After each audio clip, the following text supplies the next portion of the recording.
Boa tarde a todos, aqui é o professor Fabiano, tá?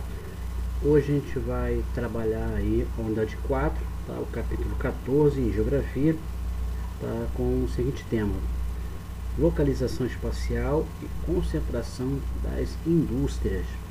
Tá? O que você deve saber sobre indústrias no Brasil? Ao longo da sua história, o Brasil foi considerado um país de vocação agrário-exportadora. Durante o século XX, no entanto, viveu importante impulso industrial, destacando-se inclusive em setores considerados de ponta, como o aeronáutico, bélico e o de componentes eletrônicos. Então a história da indústria no Brasil, ela é muito recente, tá? Por quê? O Brasil ele sofreu aí a chamada industrialização tardia, tá? Ou seja, recente em relação aos países mais ricos e desenvolvidos, como a própria Inglaterra, que foi de lá que nasceu a indústria, né? França, Bélgica, tá? Os Estados Unidos, por exemplo. Então esses países têm uma indústria bem à frente da nossa. Se a gente parar para analisar e fazer uma comparação, um grau comparativo, né, entre a indústria do Brasil com a dos Estados Unidos, por exemplo, a gente está aí praticamente um século atrasado em relação a eles. Tá? Então eles não sofreram aí uma industrialização tardia, tá? Eles rapidamente se industrializaram, tá? Após a saída, né, da indústria de onde nasceu, tá? Esse setor secundário, né? O setor secundário que é a indústria, que foi na Inglaterra. Então o Brasil hoje não é mais um país agroexportador, agrário exportadora, né? Antigamente o Brasil exportava muita matéria-prima, em especial, né? A gente pode colocar aí o café, que foi muito importante durante o século XIX. Já o Brasil, que não era mais colônia de Portugal, então os lucros obtidos na economia cafeeira ajudou ao Brasil a se renovar e de fato a se industrializar, tá? Na economia mundial, tá? Então no século XX, tá? Houve um grande passo, né, da indústria crescer de fato no território brasileiro, graças à economia do café, que essa economia se deu aí no sudeste, tá? Da região brasileira, aí do sudeste brasileiro. Então há tempos, né, as indústrias vêm conquistando o seu espaço, inclusive aqui no Brasil, né, tornando-se um dos elementos mais básicos de uma determinada região, trazendo consigo sempre uma característica marcante, tá? Uma mudança, seja lá qual for, tanto na cultura como na economia, ou até mesmo no espaço que ela ocupa e no impacto que ela causará em seu ambiente, tá? Então veremos um pouco mais sobre essas indústrias, né? Como e porquê, né, que um lugar que comporta uma ou várias indústrias se modifica e modifica a vida da sua população, tá? Com os meios de transporte, de telecomunicações, pode influenciar também para a industrialização de uma determinada região. Então a indústria também ela muda na configuração cultural, econômica, social de diversas partes do mundo, e no Brasil não foi diferente. Então a indústria ela ajudou de uma forma impulsiva, né, tão intensa, a urbanizar muitas áreas do Brasil hoje, tá? Ainda continua, na verdade, impulsionando a urbanização. Então, por que as indústrias tendem a se concentrar mais em uma determinada região e outras não, né? Como fica o desenvolvimento de uma região pouco industrializada? Essas e outras questões serão abordadas aí durante a aula, tá, galera?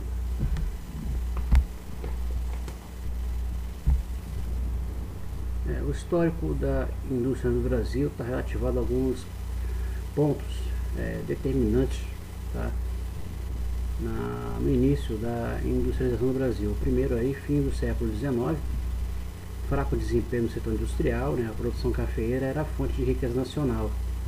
Então a economia do café ela passou por problemas, tá? Tanto no final do século XIX e também no início do século XX, por causa das guerras mundiais. Tá? Muitos consumidores, né, compravam, né, o nosso café. Então as guerras mundiais causaram aí certos desequilíbrios econômicos, tá? Crises econômicas que fez com que o café do Brasil não fosse mais comprado como era antes, tá?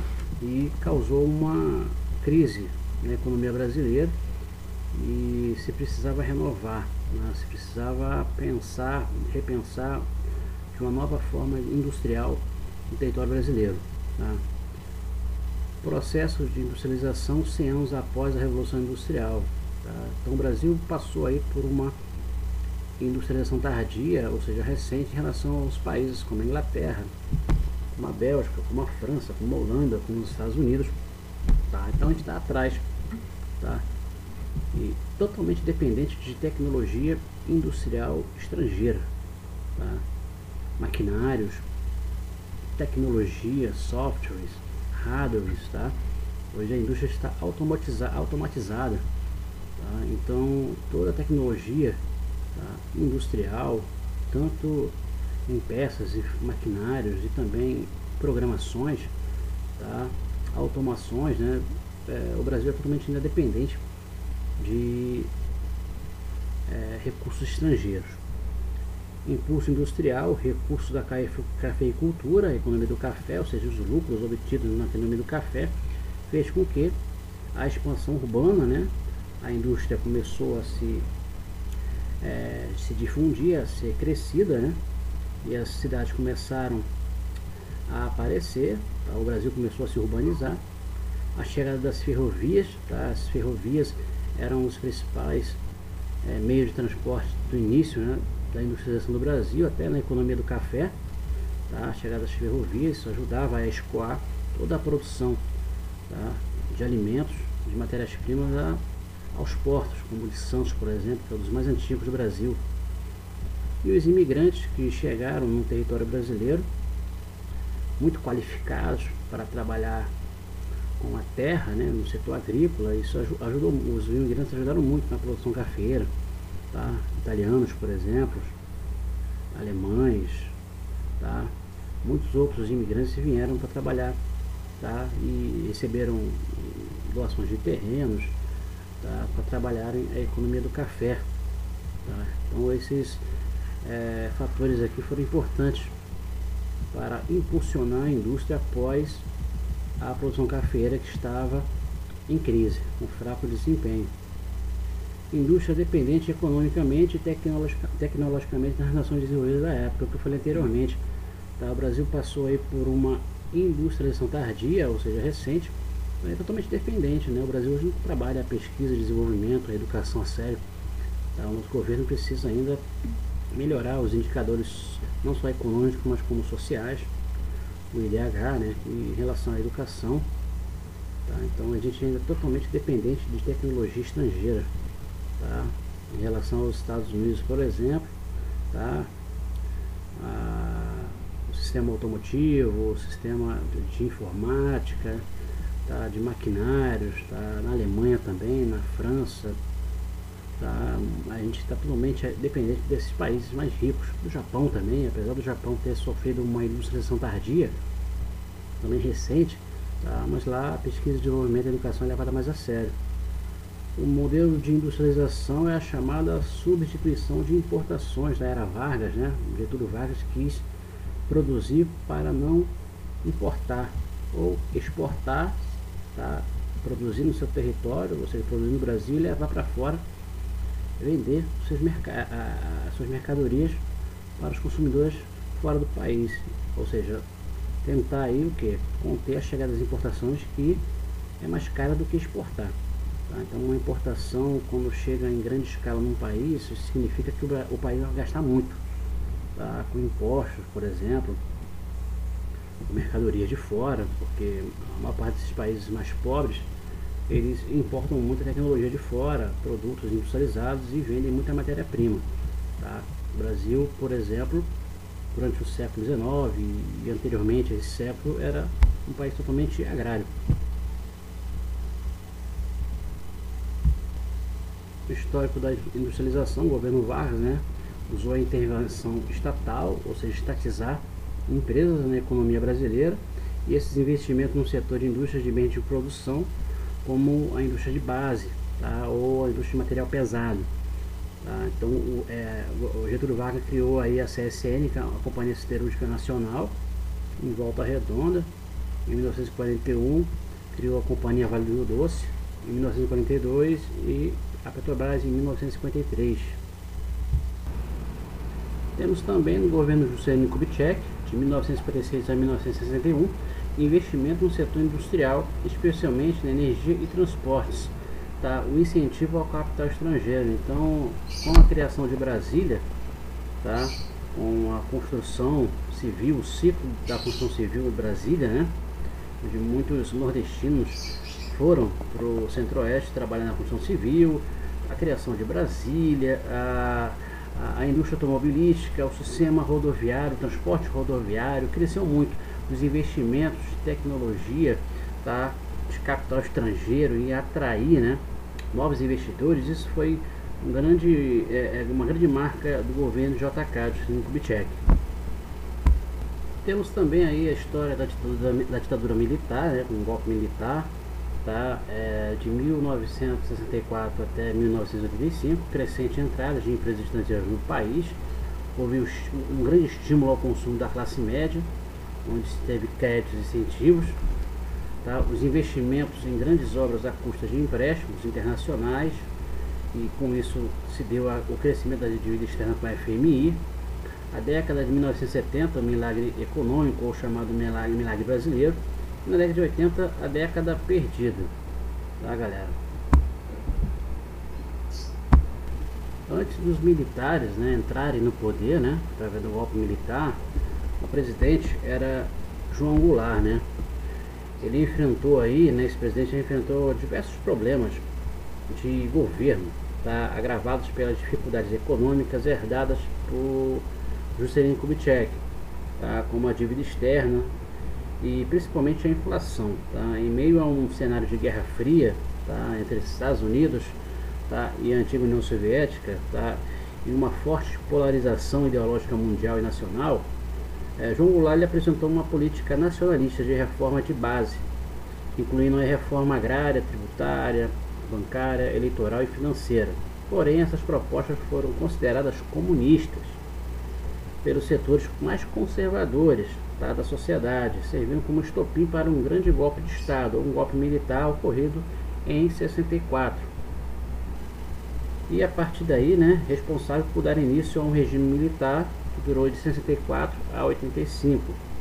Então, a ditadura militar houve progressos, mas também houve descensos, tá, em relação à dívida externa. Tá, então desde JK a dívida externa começou a crescer, tá, e o estopim, tá, a dívida foi ainda cada vez maior quando os militares tomaram o poder, tá, de João Goulart, do governo brasileiro. Então eles assumiram, né, o poder, tá, os militares deram início aí a um novo empreendimento, em importante período da fase da chamada substituição de importações dos 21 anos da ditadura militar.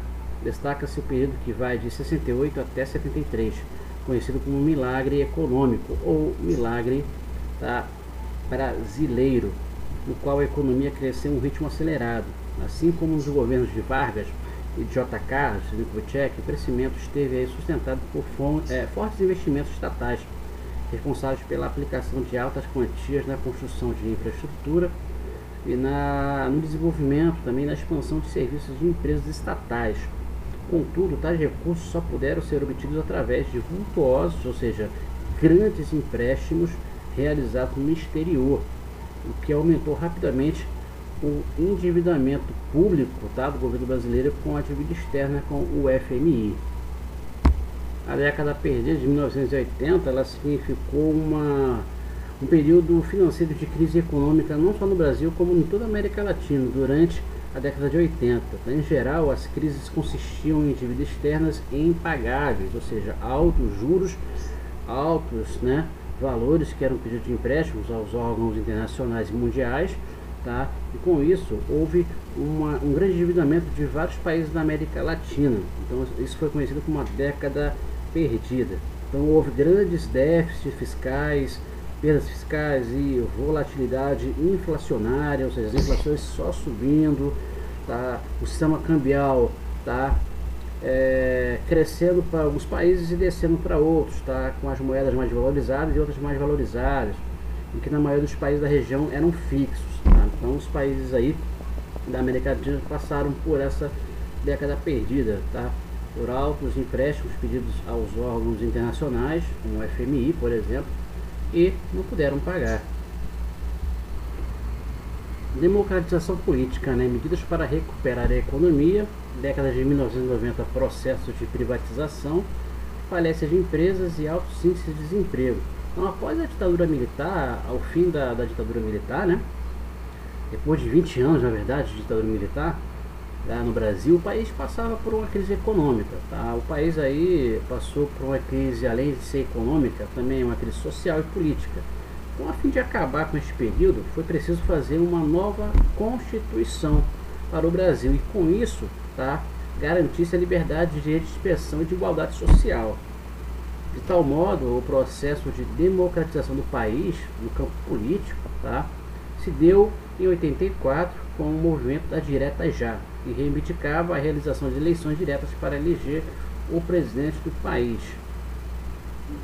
Na década de 90 a gente viu o processo de privatização, tá? O processo onde muitas empresas estatais, como a Vale do Rio Doce, por exemplo, a Companhia Vale do Rio Doce foi criada por Getúlio Vargas, foi privatizada pelo presidente do FHC, né, Fernando Henrique Cardoso, presidente do Brasil na década de 90, a década de 90 foi a era das privatizações, tá? Fernando Henrique Cardoso privatizou muitas empresas aí, inclusive a Companhia Vale do Rio Doce, que hoje é a Vale. E com isso a falência de muitas empresas e altos índices de desemprego, tá?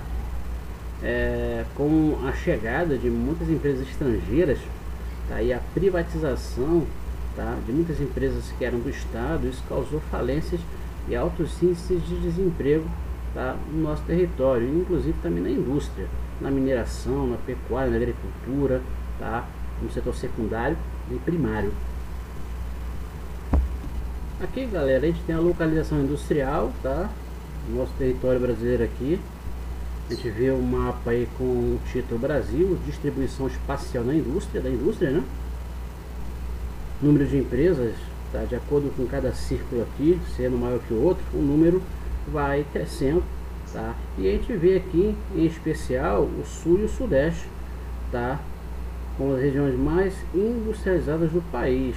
Também temos o nordeste, centro-oeste e por último o norte, tá, que são as regiões mais industrializadas do país, exceto aqui, a maior, né? Tem aqui a maior, que é a região sudeste, tá? Por que a região sudeste ela é mais industrializada, tá?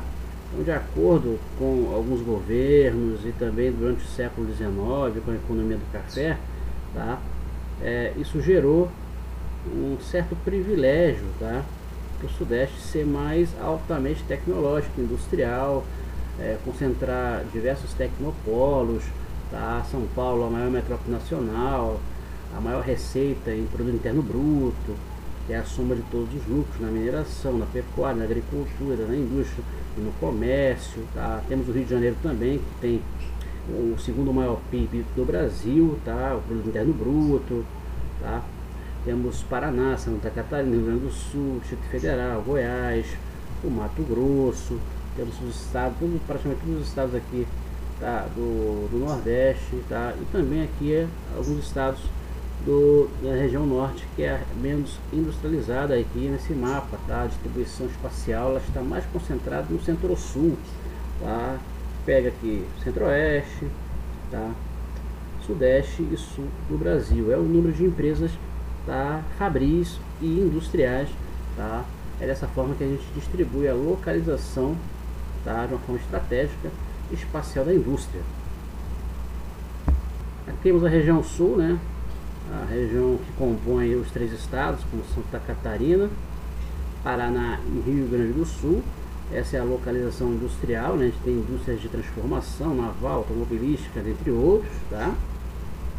Então a região sul ela passou aí com a vida dos imigrantes, na verdade, né? Os europeus começaram no século XIX, que se enganjaram, né, em trabalhar atividades artesanais e industriais tradicionais, como alimentícia e têxtil, com o objetivo de sustentar suas famílias. Então essas indústrias domésticas, tá, deram origem às indústrias de grande porte, como as têxteis, né, as vinícolas, né, que produzem vinho, e os artefatos de couro. Então a região sul, tá, é a segunda região aí industrial aí do país. Tá? Os três principais ramos em valor de transformação de matéria-prima são o metalúrgico, o mecânico e o químico, devido ao alto fator de estar localizado nas fronteiras dos principais parceiros do Brasil, tá? No Mercosul, como a Argentina e o Uruguai. Tá? A região apresentou um crescimento em seu setor industrial a partir da segunda metade da década de 90.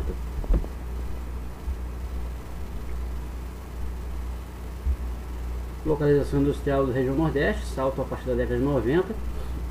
Inicialmente o predomínio de indústrias alimentícias, têxteis e de processamento de couro. Tá? Hoje destacam-se autopeças, produtos petroquímicos, softwares, componentes eletrônicos, roupas e calçados. Então na década de 90, tá, o Nordeste começa a se industrializar com indústrias de porte pequeno e médio, tá?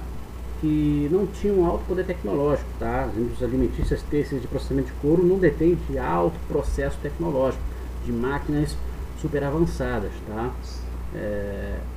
Hoje, tá, dos anos 2000 para cá, tá, a gente já vê aí uma indústria mais tecnológica, tá? Mais avançada tecnologicamente falando, de autopeças, softwares, componentes eletrônicos, roupas e calçados.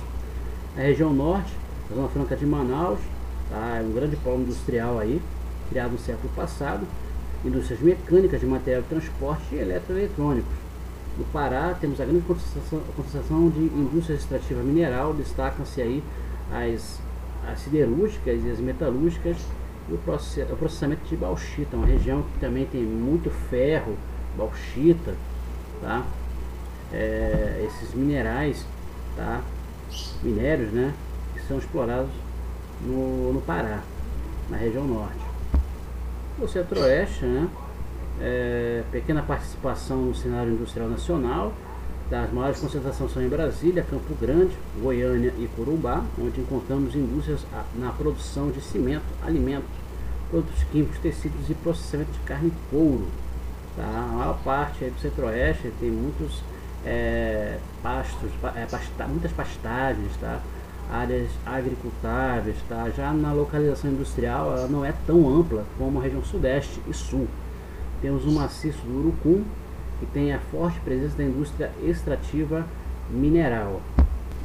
O maciço do Urucum, galera, se encontra em Corumbá, tá?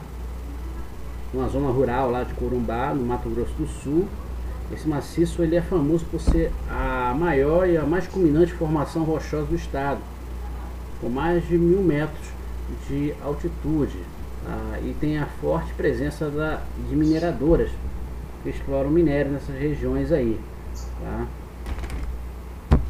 E no maciço do Urucum ele se encontra aí, né, em Corumbá, no Mato Grosso do Sul, várias jazidas de ferro, tá? Forte presença no solo, nas rochas de ferro, que serve para o campo metalúrgico e siderúrgico.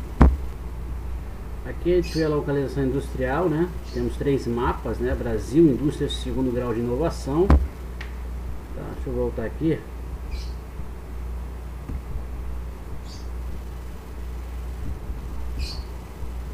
Inovam e diferenciam-se, né? Até 3 empresas, tá? De acordo com a produção, com alto poder tecnológico, tá? As áreas aqui, ó, mais amareladas, tá? Tem até 3 empresas que inovam e diferenciam-se na sua produção. E 3 dessas empresas, as áreas alaranjadas, tá? Não, perdão, amarela mais escura, mostarda, né? Tem as áreas mais alaranjadas de 6 a 18 e as áreas vermelhas de mais de 18 empresas, aqui no Centro-Sul, no Sudeste e no Sul do país, tá? E alguns aqui no Nordeste. Temos as áreas aqui onde trabalham a especialização em produtos padronizados, tá? Em até 5 empresas, as áreas amareladas em mostarda entre 5 e 12, alaranjada entre 12 e 37, e as vermelhas, áreas avermelhadas, mais de 37 empresas que se especializam em produtos, tá, padronizados a serem fabricados.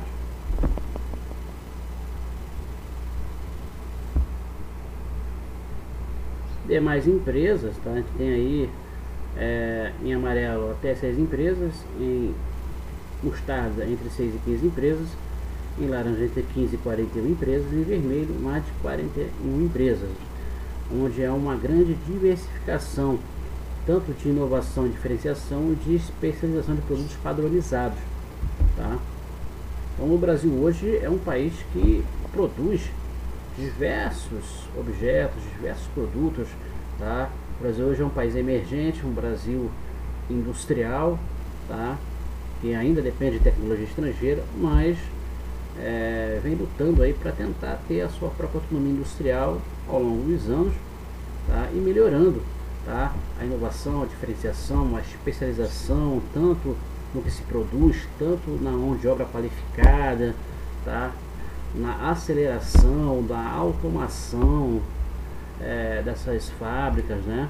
Apesar de causar muitos desempregos, então o avanço tecnológico também ele acelera a produção, mas também acelera, infelizmente, as desigualdades socioeconômicas e causam aí, tá, alta de desemprego muito grande, de acordo com o que está sendo produzido nas fábricas em todo o território nacional. Então a gente tem aí, tá, as que inovam e se diferenciam.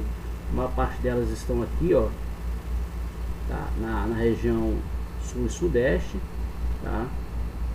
A inovação, a diferenciação de produtos, tá? O mix de produtos que vão ser produzidos é muito forte aqui no sudeste. Então se precisa se inovar, se precisa se padronizar também aqui no segundo mapa, a especialização, tanto na mão de obra qualificada, todo num produto padronizado, bem feito, tá? Com tecnologia aí avançada nesses maquinários. E as demais empresas, elas fazem um mix tanto de especialização de produtos padronizados e inovação e diferenciação. A gente vê ainda o sudeste, tá, sendo a localização industrial mais avançada em todo o território nacional. Depois o sudeste, nordeste, centro-oeste e por último o norte, tá, galera? Então a aula de hoje é isso, pessoal. Então qualquer coisa entre em contato comigo, vou deixar as coordenadas no Classroom, tá? Faça as atividades que eu vou deixar lá para vocês. Qualquer dúvida entre em contato comigo, tá? E até a próxima aula.